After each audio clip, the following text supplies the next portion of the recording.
अभी अभी की बहुत बड़ी खबर है। 8 पे कमीशन कर्मचारियों के लिए अच्छी खबर। नए साल में 8वां वेतन आयोग लागू हुआ तो 3 गुना बढ़ेगी सैलरी।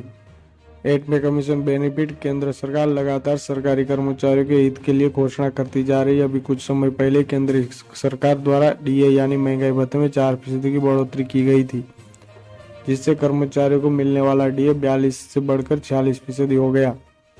8 पे कमीशन बेनिफिट। केंद्र सरकार लगातार सरकारी कर्मचारियों के हित के लिए घोषणाएं करती जा रही है। अभी कुछ समय पहले केंद्र सरकार द्वारा डीए यानी महंगाई भत्ते में 4% की बढ़ोतरी की गई थी, जिससे कर्मचारियों को मिलने वाला डीए 42 से बढ़कर 46% हो गया था। इसके चलते न केवल उनकी ओवरऑल पे में वृद्धि हुई है, बल्कि टीए में भी वृद्धि हुई है।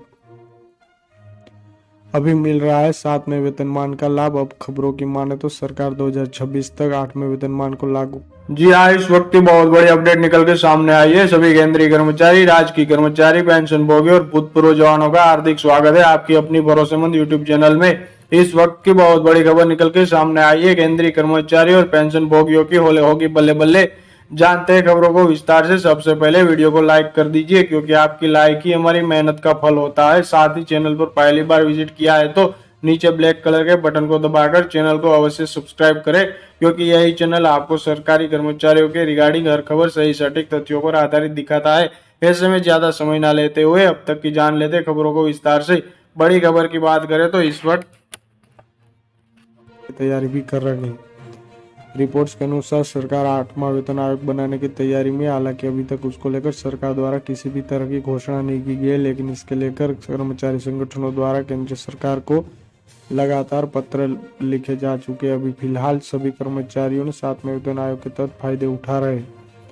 खबरों की माने तो यदि केंद्र सरकार 1 जनवरी 2026 से 8वें वेतन आयोग को लागू कर देती है तो सरकारी कर्मचारियों के वेतनमान में 44% की वृद्धि हो सकती है। इतना ही नहीं, मिलने वाला फिटमेंट फैक्टर भी 3 गुना से ज्यादा बढ़ जाएगा।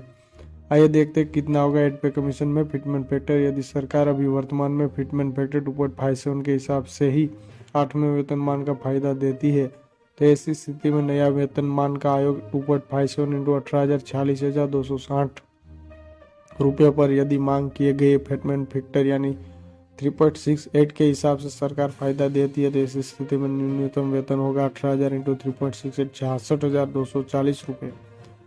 कर्मचारी संगठनों का यह भी मानना है कि यदि 8वां वेतनमान मांग की गई स्थिति में ही लागू कर दिया जाता है तो सरकारी कर्मचारी का न्यूनतम वेतन 25,000 होगा, जो अभी 18,000 रुपये है। 2016 में बढ़ाया था। फिटमेंट फैक्टर बता दें कि साल 2016 में केंद्र सरकार द्वारा 7वें वेतन आयोग को लागू किया था, जिसके बाद बेसिक वेतन न्यूनतम वेतन 18,000 हो गई थी और फिटमेंट फैक्टर 2.57 गुना आधारित किया गया था। अब सरकारी कर्मचारी फिटमेंट फैक्टर 2.57 से बढ़ाकर 3.68 गुना तय करने की मांग की जा रही है। माना जा रहा है कि सरकार 3 गुना तक वृद्धि कर सकती है। यदि कर्मचारियों को न्यूनतम सैलरी 3 गुना तक बढ़ाया जाता है तो फिटमेंट फैक्टर बढ़कर 26,000 रुपये तय हो सकता है। 7वें वेतन आयोग के तहत यदि फिटमेंट फैक्टर को बढ़ाया जाता है तो सैलरी में वृद्धि के साथ ही महंगाई भत्ते, यात्रा भत्ते, गृह भाड़ा भत्ता सहित बेसिक सैलरी में भी वृद्धि रिकॉर्ड की जाएगी। 8 पे कमीशन कर्मचारियों के लिए अच्छी खबर। नए साल में 8वां वेतन आयोग को लागू हुआ तो 3 गुना बढ़